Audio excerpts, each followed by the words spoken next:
அக்கா சொல்றேன்னு தப்பா நினைச்சுக்காத, வண்டியில காத்து இல்லக்கா, இறங்கிக்கோக்கா. தம்பி நான் பேய்ப்பா. அக்கா நான் ஒரு தடவை தான் மரியாதையா சொல்லுவேன், அதுக்கப்புறம் அடிச்சு மூஞ்ச கீச்சேஞ்சிரும் சொல்லிட்டேன். தம்பி கோவப்படாதப்பா, நான் இறங்கி போயிடுறேன். பேய்க்குன்னு ஒரு மட்டு மரியாதை இல்ல இருக்குடா, நான் மூஞ்ச கொட்டூரமா வைக்கிறேன். வரான் பயந்து ஓட போறான். வாடா சீக்கிரம் வாடா. என்ன கண்டுக்காம போயிட்டான்? வரான் திரும்ப வரட்டும் இன்னைக்கு. அடி வா.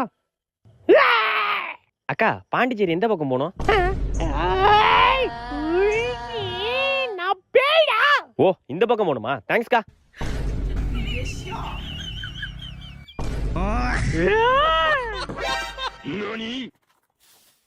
அப்பாடி இவனாச்சும் பயந்தானே, ஸ்கூட்டி எடுத்து ஓடிட வேண்டியதான்.